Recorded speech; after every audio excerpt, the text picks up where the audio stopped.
এদিক ওদিক অনেক কথা বলা হয়েছে। দেখুন, বেলডাঙ্গার পাঁচরাহা জ্যামজটের সমস্যা আজকের নয়, বেলডাঙ্গায় আরো দুটো সমস্যা আছে। একটা বড়ুয়ার মোড়ে NH-34, সেটার উপর একটা ফ্লাইওভার দরকার, নাহলে সেখান থেকে গাড়ি যাতায়াত করা এবং মানুষের একসঙ্গে কাজ কারবার করা এক বড় সমস্যা।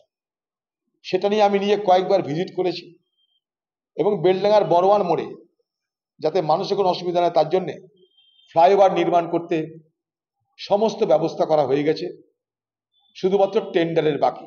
এটা একটা কথা। আরেকটা, ভাবতা যে রেলগেট, সেখানেও NH-34 ব্রিজ একটা অর্ধেক হয়ে পড়ে আছে, সেটাও সম্পূর্ণ করা সব ব্যবস্থা আমি PSC চেয়ারম্যান থাকা অবস্থায় করে এসেছি, সেটাও আগামী দিনে সম্পূর্ণ হবে।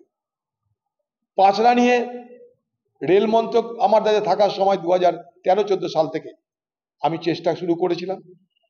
আন্ডারপাস করার জন্য টাকাও বরাদ্দ করা হয়েছিল।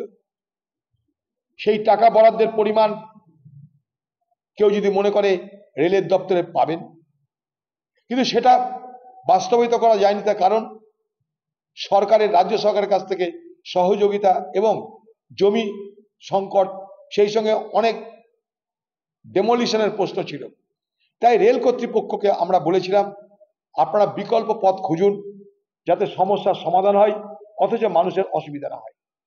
এই মর্মে আমাকে স্বীকার করতে হবে, বেলডাঙ্গার নাগরিক সমাজ একটা অরাজনৈতিক সংগঠন, নাগরিক সমাজ, যেখানে আস্তাবুল সাহেবের মতো উকিল আছে, রহমান সাহেবের মতো ব্যবসাদার আছে, প্রফেসর আছে, লয়ার আছে, বেলডাঙ্গা বাজারের অনেক ব্যবসায়ী আছে, সবাই মিলে আমার কাছে কয়েকবার তারা এসেছিল এবং বারবার তারা আমাকে উৎসাহিত করেছে।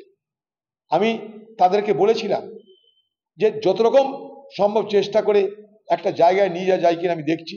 তার জন্য আমি বেলডাঙ্গা স্টেশনে দুবার আমি PSC চেয়ারম্যানের সাথে ভিজিট করেছি, এমনি একবার ভিজিট করেছি, 2 থেকে 3 বার আমি সেখানটায় পরিদর্শন করেছি, অফিসারদেরকে পাঠিয়েছি।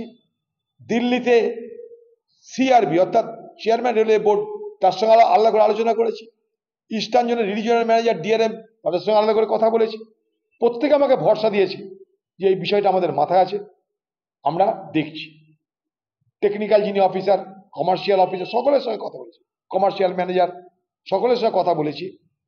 কিন্তু বেলডাঙ্গার অরাজনৈতিক নাগরিক সমাজ তারাও কিন্তু এই ব্যাপারটা নিয়ে দীর্ঘদিন ধরে আমার কাছে এসেছে, কয়েকবার এসেছে, তারাও কিন্তু আমাকে মদত করেছে। তাই কৃতিত্বের যুদ্ধ না করে সবাই মিলে মদত করে এই কাজটাকে করা দরকার বলে আমি মনে করি। এখানে কিছু না করেই কৃতিত্বের যুদ্ধে নেমে পড়াটা দেখতে খারাপ লাগে। আপনারা, আমরা জনপ্রতিনিধি, মানুষের সঙ্গে ধোকাধারি কেন করব? মানুষের সঙ্গে মিথ্যাচার কেন করব? গ্রামের লোক বলছে যে পঞ্চায়েতে একটা রাস্তা করতে, একটা রাস্তার স্যাংশন, একটা রাস্তার প্ল্যান, রাস্তার স্যাংশনের পর তার টাকা বরাদ্দ, তারপরে টেন্ডার, তা করতে মাস, বছর, 1 বছর, 2 বছর, 4 বছর চলে যায়। আর এখানে 100 কোটি টাকা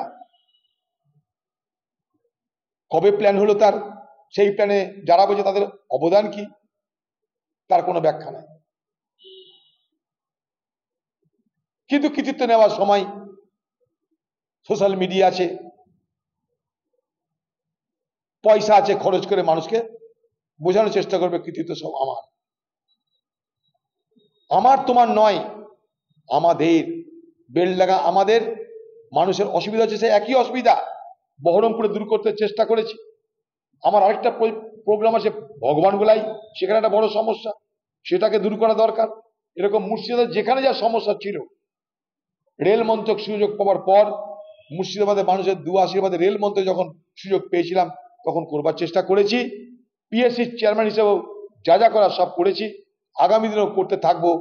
আমি MP থাকি বা না থাকি, আমি মানুষের জন্য তার সমস্যা সমাধানে আমার যা যা ক্ষমতা, যা যা প্রচেষ্টা, সব আমি করতে থাকবো।